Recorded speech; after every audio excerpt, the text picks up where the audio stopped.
North. Now, can they hold on to it is the question. Well, the way that the schedule pans out, the NFC North Championship would be back at Lambeau Field. Lord! And the winner of that game picks up the title. Boy, you know what's scary?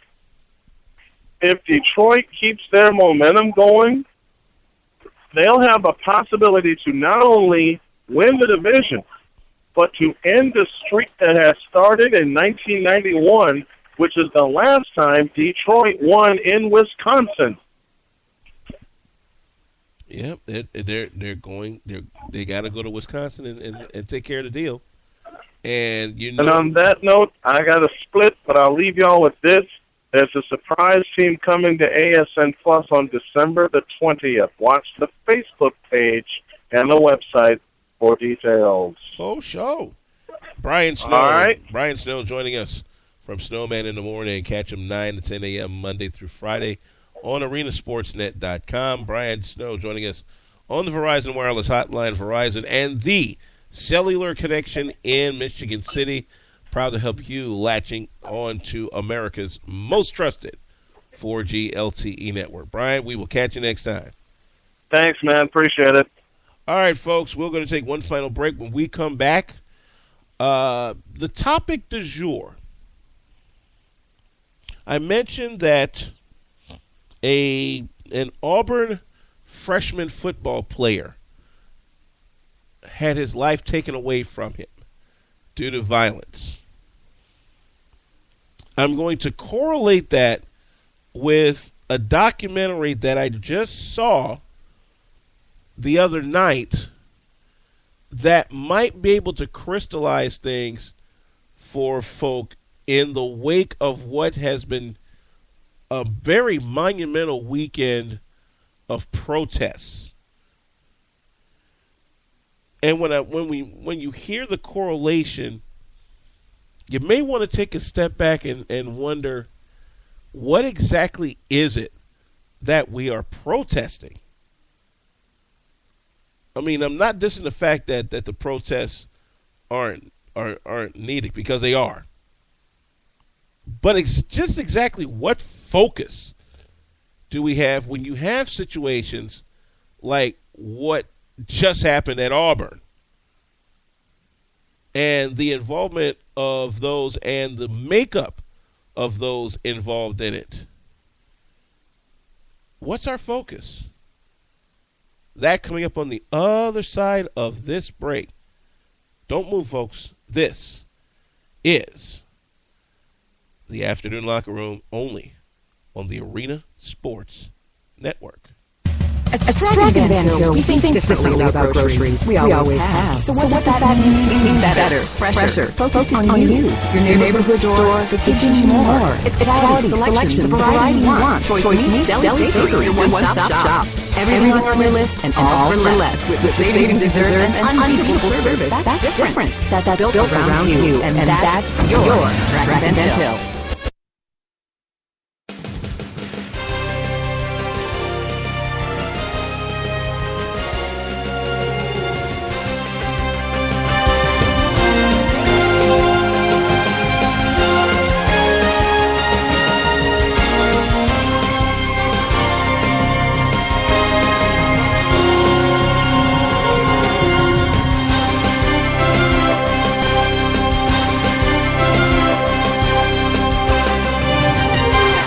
Back here on the Afternoon Locker Room, presented by Gigahertz, and that's where we come in. Coming into the home stretch here on our program, Alvin Washington here in the studios. Give us a buzz, 573-200-6505. Again, 573-200-6505. Want to drop in a few headlines here and there before we get to our topic du jour, presented by Strack and Van Til. Mike Malone earlier today was fired as head coach of the Sacramento Kings. Sources around the league are saying the person that they're eyeing as the next coach, recently retired head coach George Karl, who last coached in Denver. He had since been out of the league due to health problems. He's been out about close to 4 or 5 years now. Could he be back in Sacktown? We'll keep you updated. Nick Foles, as we mentioned, ruled out for the next game of the Philadelphia Eagles' push toward the NFC East title. They've got the Washington Redskins this week, and Foles is still convalescing from that collarbone injury about a month or so ago. So Mark Sanchez is still the starting quarterback. Chris Bosh, unfortunately, has a torn calf. Josh McRoberts could miss the entire season with a torn meniscus. That could be 2 huge losses for the Miami Heat trying to maintain their status among the Eastern Conference leaders. As if Dwayne Wade's medical maladies weren't bad enough. Now, lost in the Cincinnati-Cleveland game was a pregame protest shirt worn by Andrew Hawkins of the Cleveland Browns. What the shirt basically said was in support of 2 recent Cleveland black men that were shot down by police. Among them, 12-year-old Tamir Rice and adult John Crawford. And boy, did he cause quite a stir in Metro Cleveland, to the point that the Cleveland Police Union is asking for an apology from Andrew Hawkins. Hawkins is like, no. Get on. So that's going to be interesting. Guess who was in the owner's box of Jerry Jones this past week at Lincoln Financial Field? Would you believe New Jersey Governor Chris Christie? Yeah, he was there at the invite of Jerry Jones and even high-fived him when the game was over. Just wondering if those New Jersey-based Eagles fans are just a bit in a tizzy with all of this.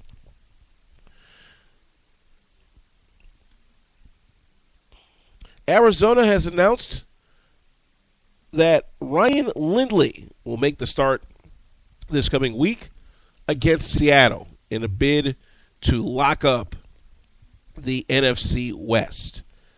You have to remember Ryan Lindley came in for Drew Stanton, who left the game this past week with a leg injury and now is done for the season himself. So that's 3 quarterbacks, including potential All-Pro Carson Palmer, who helped lead the team to that first-place berth in the NFC West before going down with an ACL injury. Can Arizona weather the storm? That's going to be interesting to see. Finally today, in our topic du jour, presented by Strack and Ventil Grocery Stores of Chicagoland and Northwest Indiana, comes word of an unfortunate incident with a freshman Auburn football player. Had his life ahead of him. Unfortunately, he was killed in a shooting this past week. The young man's name is Jaquel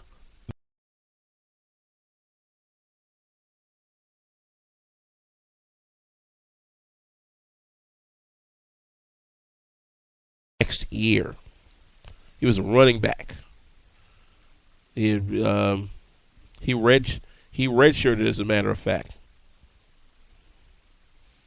Was shot and killed this past Sunday morning at an apartment complex near the Auburn campus.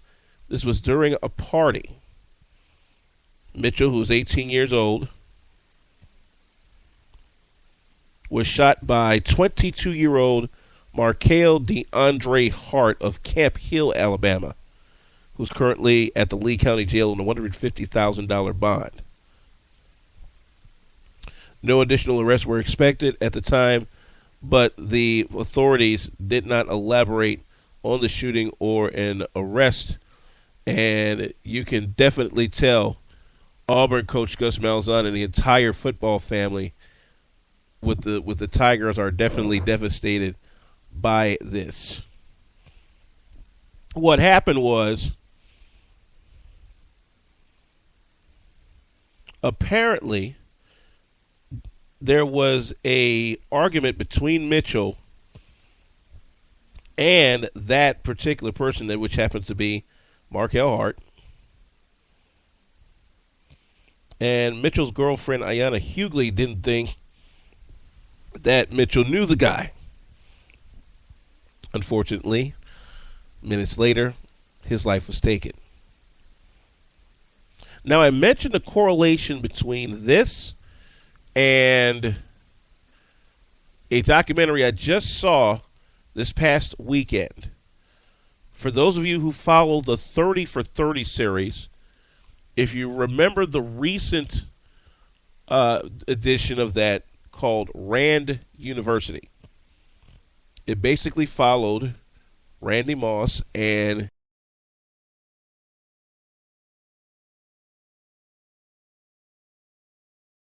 sports, of course, but also the off-field dust-ups that Randy was a part of that literally almost derailed his career.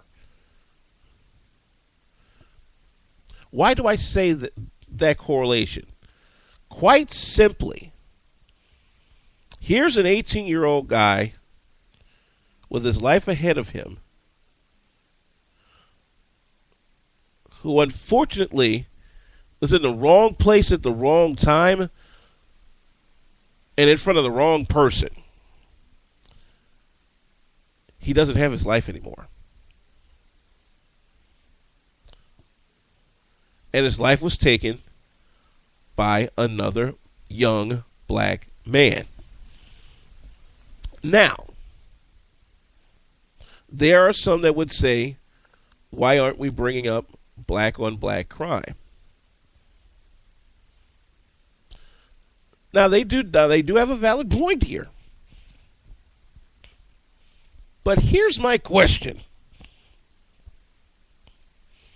If we're that bent upon bringing up black on black crime, especially in situations like what happened at Auburn, then my question is, when are we going to get to the root of our problems in the black community? When are we going to quit sitting back and putting our head in the sand and act like, this is an everyday thing? No. Not when it takes a potential star student athlete away from us. We got to do better than that. Seriously. Because what it looks like now is that we're playing two ends against the middle.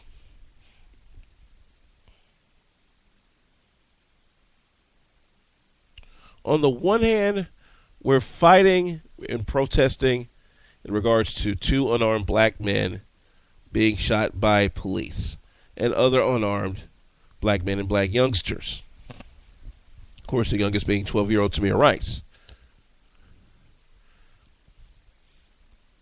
But then on the other hand, we're not doing ourselves any favors by perpetuating this same epidemic that has festered for too long. If we can march in millions over this, when are we going to do the exact same thing over this? I'm waiting to see this, folks.